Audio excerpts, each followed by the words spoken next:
Still waiting for some comments. Is it okay? Is it watchable? Yeah, much better. Okay, it's better now. All right. Let me start all over again. One more time. I hope last time for today. So yeah, today is the 23rd of April, and it's a holiday in England.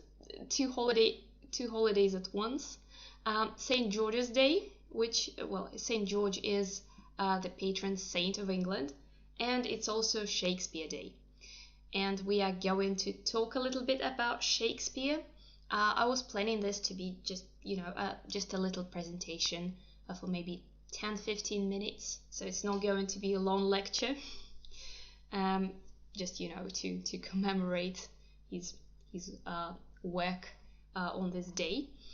And then we are also going to have a little quiz to see how well you know what he wrote.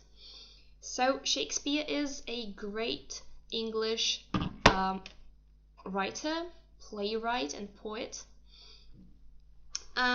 Why do we celebrate this Shakespeare Day on the 23rd of April? And well, did you know at all that this was the day when this day is celebrated? And why this choice of date?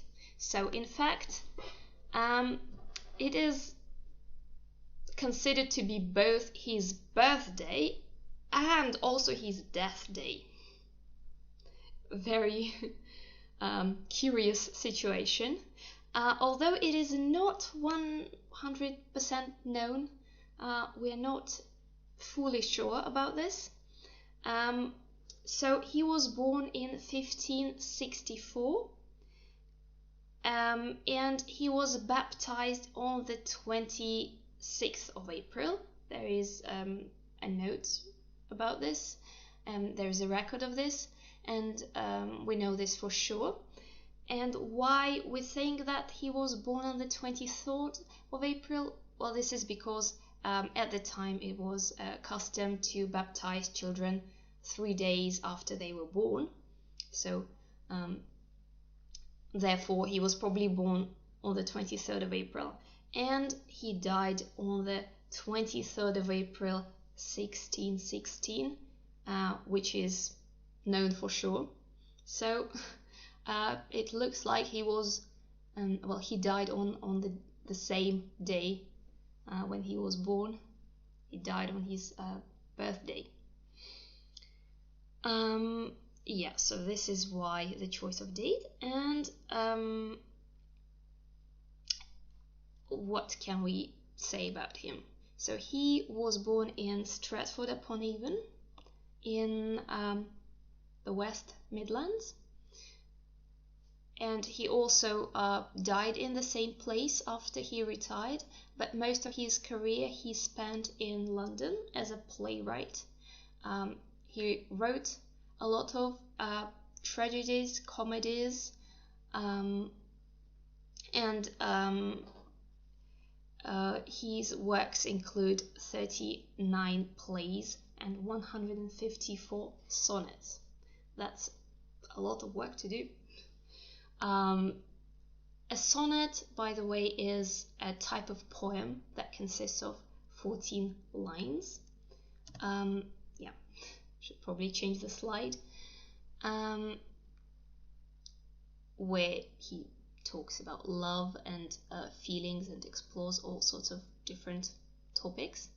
In fact, there are a few more sonnets that are included inside of his plays.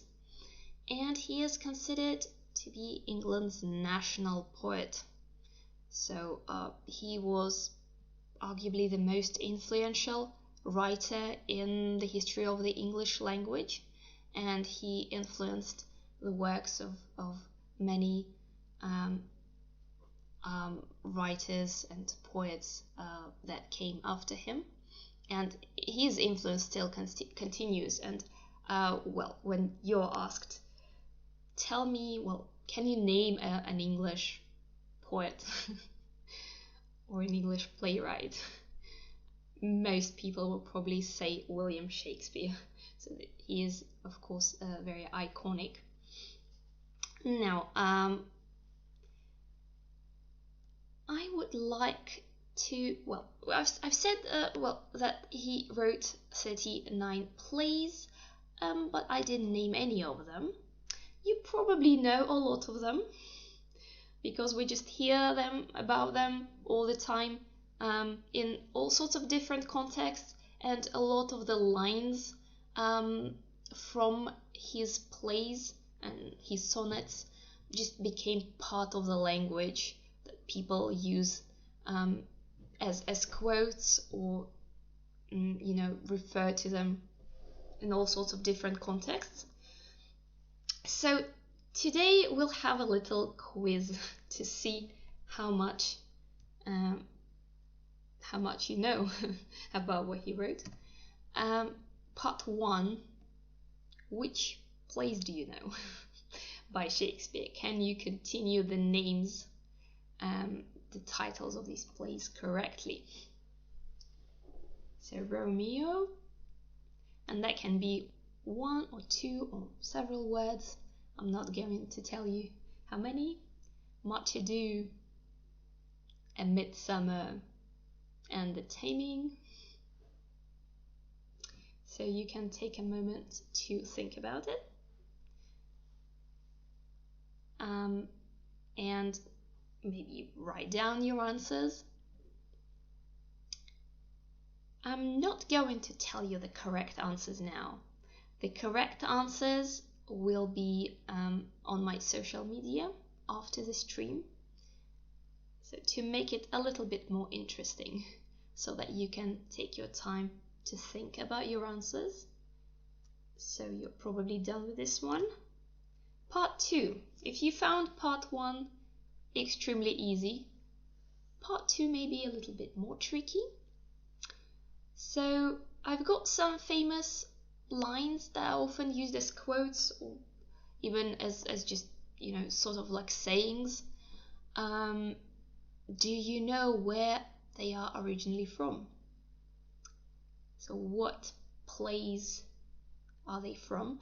And if you can, maybe do you know who said them? If the first question is easy for you and you know which plays they're from, then think about who says these words and in what situation. So the first one is probably easy. To be or not to be? That is the question. Then all the world's a stage, and all the men and women merely players. The next one might be a bit trickier. All that glisters is not gold. And interestingly, now in modern English it is usually said as all that glitters, but the original line from Shakespeare says all that glisters is not gold. And the last one, oh swear not by the moon, the inconstant moon that monthly changes in her circled orb. So again, if you want to check your answers later, then maybe take a moment to find a piece of paper and write down your answers.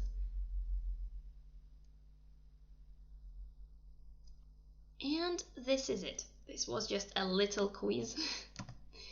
Now, well, thanks for coming. Thanks for watching. This is the first live stream in many years that I've done, and I'm going to do them more often now. So you can find the answers on my social media, and I would really appreciate it if you told me if you like this sort of content, if you would like me to continue making little videos about different, cultural aspects, maybe different famous people or famous places in the UK and so on. If you would like that, if you like the format of quizzes, and in general what sort of content you are interested in. If there are any non-native speakers of English watching this video now, then I also want to invite you to sign up for my English speaking club lessons. You can contact me about that. You can leave a comment that you're interested, or contact me on my social media. I'll put the links in the description. And of course, if you are interested in more little videos like this, or videos on other topics, then please like and subscribe. Thank you. Bye bye.